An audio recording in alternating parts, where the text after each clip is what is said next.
सुप्रभात मेरे प्यारे बच्चों। हम आशा करते हैं कि आप लोग स्वस्थ होंगे, प्रसन्न होंगे और सुरक्षित होंगे।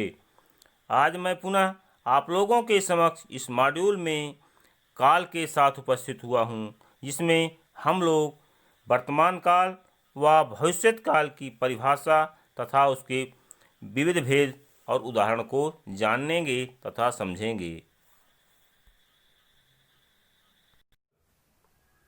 क्रिया के जिस रूप से यह पता चले कि क्रिया का व्यापार चल रहे समय में हो रहा है तो उसे वर्तमान काल कहते हैं।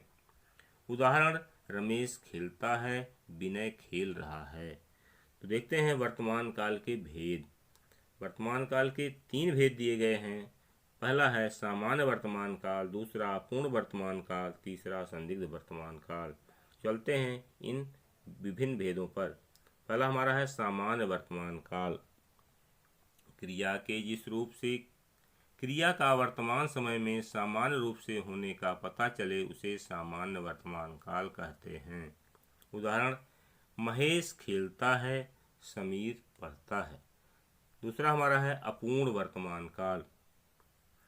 क्रिया के जिस रूप से वर्तमान काल में उसके पूर्ण न होने का बोध हो उसे अपूर्ण वर्तमान काल कहते हैं। उदाहरण, मदन विद्यालय जा रहा है, शालिनी गाना गा रही है। तीसरा हमारा है संदिग्ध वर्तमान काल। संदिग्ध का अर्थ है संदेह या शक।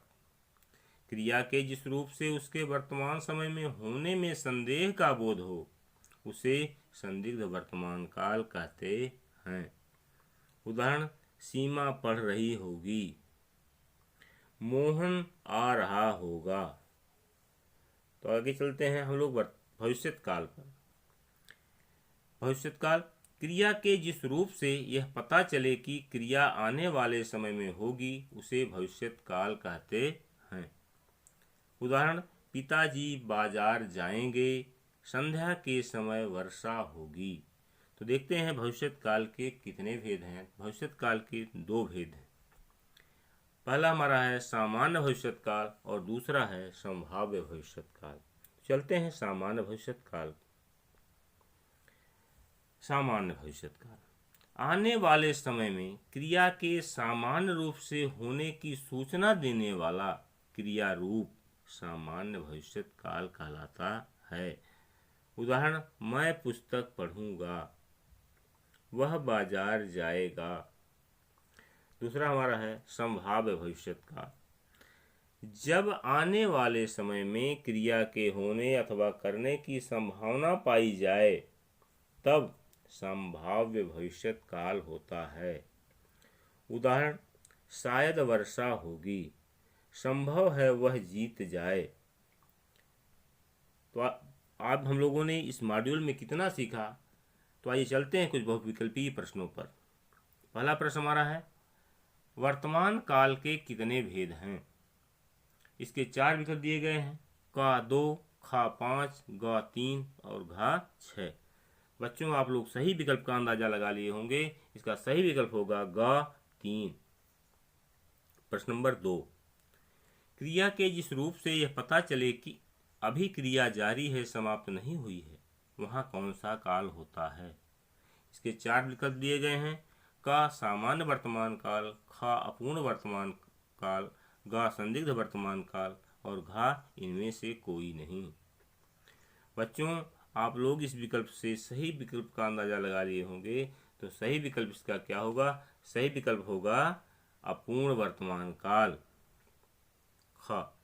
प्रश्न नंबर 3, क्रिया के जिस रूप से उसके आने वाले समय में करने या होने का बोध हो वह कौन सा काल कहलाता है?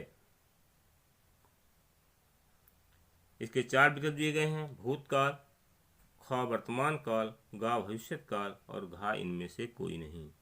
बच्चों, आप लोग इसका सही अंदाजा लगा लिए होंगे।